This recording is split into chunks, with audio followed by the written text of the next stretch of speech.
음주운전 처벌 수위. 도로교통법 제148조의 1을 보면 측정 당시 혈중 알코올 농도가 0.03%에서 0.08% 미만인 경우 1년 이하 징역 혹은 500만 원 이하의 벌금형이 선고될 수 있습니다. 0.08%에서 0.2% 사이인 경우 대략 1년 이상 2년 이하의 징역이나 500만 원부터 1000만 원 이하의 벌금형을 받게 됩니다.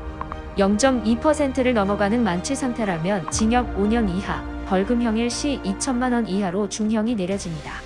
초범이라면 통상적으로 벌금형이 내려지는 경우가 많긴 하나 반드시 그렇다고 할 수는 없으며 재범이라면 더욱 말할 것도 없이 불리합니다. 2회 이상 재범 구속 사례. 이른 아침 술을 마신 채로 도로를 주행하던 A씨는 혈중 알코올 농도 0.152%인 상태로 경찰 단속에 적발되었습니다.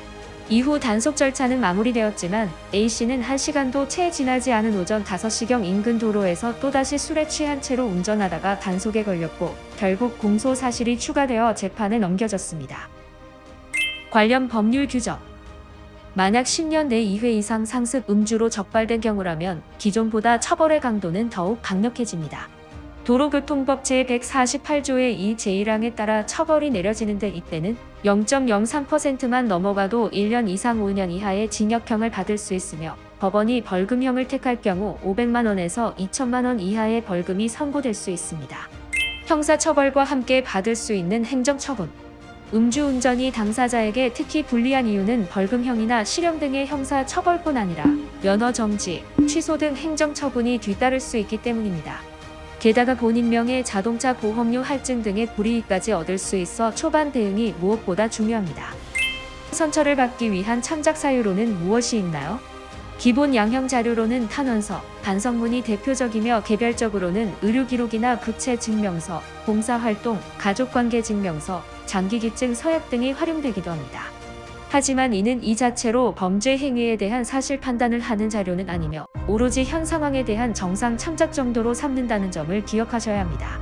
따라서 소명 자료 수집과 동시에 음주운전 전문 변호사의 법리적인 접근을 통한 변론을 함께 진행해야 조금이라도 유리한 결과를 얻으실 수 있습니다. 전문 변호사의 체계적인 조력이 뒷따라야 오늘날 도로교통법의 처벌 기준과 수위는 과거와 비교할 수 없이 엄격해졌습니다. 음주운전 전문 변호사의 조력을 제때 갖지 않으면 선처가 어려워 실형 선고의 위험도 높습니다. 당연히 술을 마시면 아예 운전대를 잡을 생각도 하지 않는 것이 바람직하지만 이미 한순간의 방심으로 실수를 저질렀다면 더 늦기 전에 음주운전 전문 변호사 법무법인 로그를 찾아 도움을 요청하시길 바랍니다.